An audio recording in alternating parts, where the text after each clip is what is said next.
Bonjour à tous, j'espère que vous allez bien.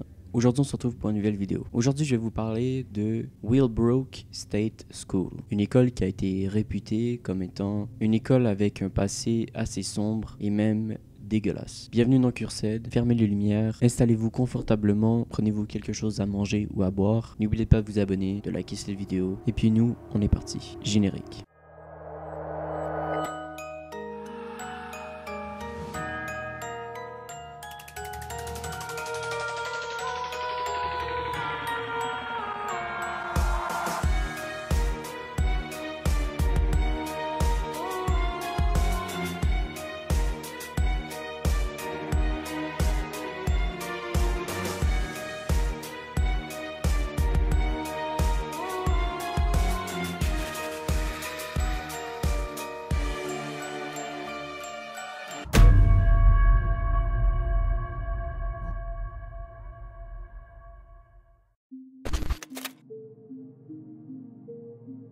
À la fin de la Seconde Guerre mondiale, une grande installation de Staten Island sur 152 hectares de terre faisait face à un avenir incertain. Certains croyaient que Willowbrook devrait être utilisé pour les soins aux anciens combattants handicapés, mais en fin de compte, les préférences du gouverneur de New York, Thomas Dewey, l'ont emporté. Dewey a fait valoir qu'il y avait des milliers d'enfants dans l'État qui étaient mentalement et physiquement défectueux et faibles d'esprit, qui ne pouvaient jamais devenir membres de la société. C'est pas moi qui le dis, c'est lui qui a dit ça. Mais il faut être vraiment complètement fou pour penser ça. Il a dit aussi qu'ils avaient besoin d'être pris en charge avec un haut degré de tendresse et d'affection. Retenez bien ça parce que ce qui va suivre n'est pas vraiment le cas. Dans les décennies à venir, l'institution échouera complètement. Willowbrook deviendra synonyme d'injustice sociale ainsi que d'horreur morale et d'échec flagrant de système psychiatrique d'État. La Willowbrook State School a ouvert ses portes en octobre 1947, admettant 20 patients handicapés mentaux d'institutions du nord de l'État. En peu de temps, Willowbrook était surchargé et manquait de personnel. En 1955, ils avaient atteint sa pleine capacité de 4000 occupants. À cette époque-là, les infections par l'hépatite commençaient à devenir de plus en plus populaire, si je peux me permettre, parmi les patients et le personnel. Peu de temps après, en 1960, une épidémie de rougeole a tué 60 patients. Malgré son nom d'école, il n'y avait pas vraiment de structure éducative. Lorsque l'enseignement avait lieu, c'était pour une poignée d'étudiants coopératifs et seulement pour environ 2 heures par jour.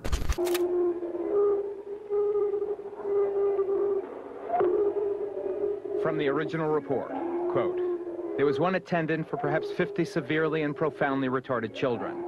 Lying on the floor naked and smeared with their own feces, they were making a pitiful sound, a kind of mournful wail that it's impossible for me to forget. This is what it looked like. This is what it sounded like. But how can I tell you about the way it smelled? It smelled of filth, it smelled of disease, and it smelled of death." End quote. Retarded, there are thousands there like that, not going to school, sitting on the ward all day, not being talked to by anyone, only 1 or 2 or 3 people to take care of 70 people on the ward, sharing the same toilet, contracting the same diseases together. 100% of patients at Willowbrook contract hepatitis within 6 months of being in the institution. Most patients at some time in their life have parasites. The incidence of pneumonias and, is greater than any other group of people that I think exist in this country. La majeure partie de l'expérience de Willowbrook a été définie par une négligence constante, une condition dont le personnel surstressé et sous-financier. Dans certains bâtiments, pour les personnes atteintes de santé mentale, étaient laissés à eux-mêmes se blottir dans des pièces, gémissant, s'agitant, le tout avec très peu de soins, voire même pas du tout. D'autres étaient trempés dans leur urine et leurs excréments, et certains les étalaient sur les murs et sur leurs vêtements, sans vêtements disponibles pour les remplacer. Les abus sexuels et physiques de la part de d'autres patients et d'employés qui étaient courants, tout comme la maladie. En 1969, Willowbrook, conçu avec une capacité de 4000 patients a atteint son sommet à 6200 patients. C'était le plus grand établissement psychiatrique des États-Unis, mais par contre, c'était aussi le plus déplorable du pays. La première fois que le public américain a entendu parler de ces horreurs à Willowbrook, c'était dans un discours prononcé par un jeune politicien prometteur, parlant des défaillances systématiques dans les soins de santé mentale. Robert Kennedy, le frère de John F. Kennedy, a déclaré « J'ai visité les institutions de l'État pour les retardés mentaux et je pense que particulièrement à Willowbrook, nous avons une situation qui frise une fosse à serpents. » Pourtant, cette alarme n'est restée que sur papier pendant 7 ans. C'est-à-dire que jusqu'à ce que 2 personnes, la journaliste de presse Jane Curtin, un autre journaliste local de 29 ans nommé Geraldo Rivera. Rivera s'est faufilé dans le bâtiment 6 avec un caméraman. Ils ont filmé le plus possible et les images montrent un établissement surpeuplé à l'époque rempli de 5400 patients. Les scènes de l'intérieur de Willowbrook étaient très choquantes. Ils sont aussi encore aujourd'hui très choquantes. Et le reportage local sur la chaîne WABC TV a été regardé par des millions de personnes.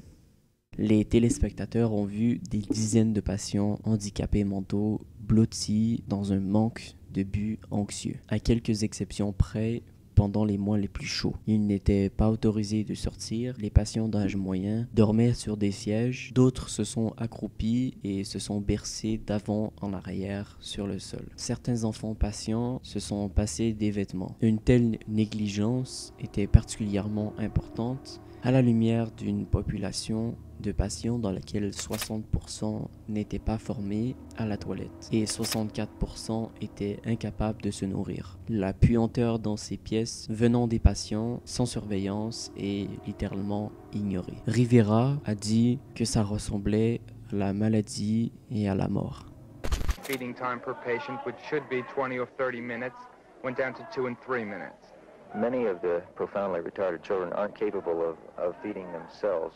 In my building, we had no staff to train them in a systematic way to use utensils to feed themselves. That can be done, but what's necessary is to feed them.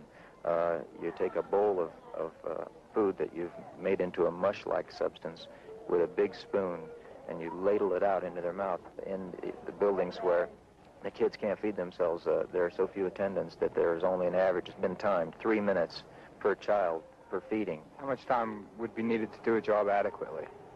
The same amount of time that your children or my children would want to have to eat breakfast. What's the consequence of 3 minutes per meal per child? The consequence is death from pneumonia. Imaginez devoir manger toute votre nourriture en 2 ou 3 minutes et je sais que certaines personnes vont me dire « Oh mais moi je le fais déjà ». Malheureusement les personnes n'ont aucun contrôle sur les gens qu'ils gavent, ils sont juste là et ces gens mettent juste de la nourriture dans leur bouche. C'est ridicule.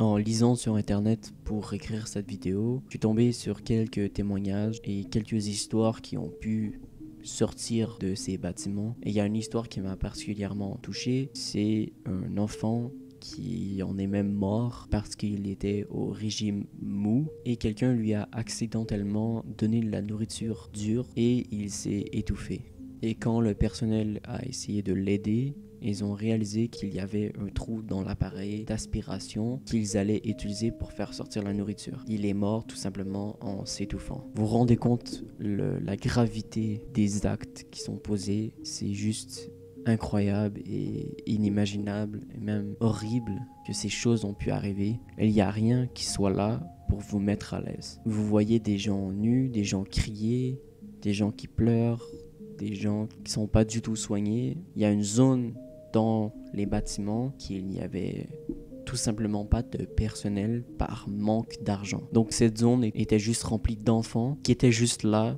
comme ça et personne s'occupait d'eux. C'était juste une fucking zone où tu déposais littéralement ton enfant.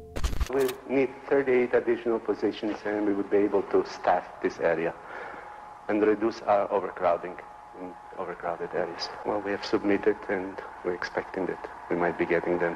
Et ces enfants dormaient toute la journée. Il y avait un homme dégoûtant dont je veux même pas mentionner le nom parce qu'il est vraiment, mais vraiment horrible. Son nom est Dr. Sale Koopman. Il nourrissait de force des enfants avec des milkshakes et de la nourriture contenant des excréments et contenant de l'hépatite. Ils étaient infectés et ils mouraient comme ça.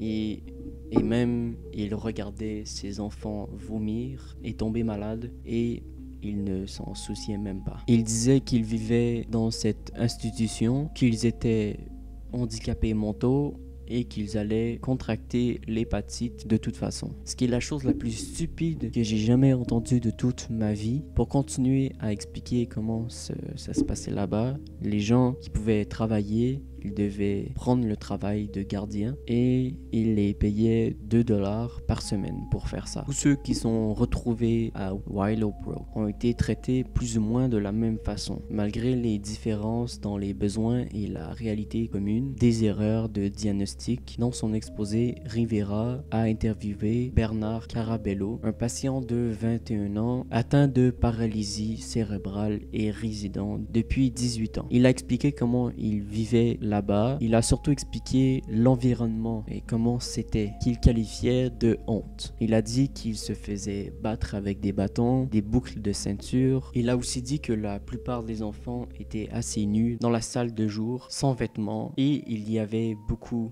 d'abus sexuels par jour du personnel et des résidents. Un an après l'exposition de Rivera, l'affaire a été jugée le 1er octobre 1974, poursuivant les négociations pendant des mois. L'affaire a été réglée le 30 avril 1975 lorsque le juge a signé le jugement de consentement, bien que les parties se soient retrouvées devant les tribunaux à de nombreuses autres reprises dans différents cas sur la mise en œuvre du consentement. Il a été, dans un sens, pleinement mis en œuvre en 1987, lorsque l'école et l'hôpital ont été officiellement fermés. Voilà. J'espère que ça vous a plu. L'histoire est horrible et dégoûtante. Bref, nous, on va se laisser ici. Prenez soin de vous, prenez soin de vos proches. À la prochaine.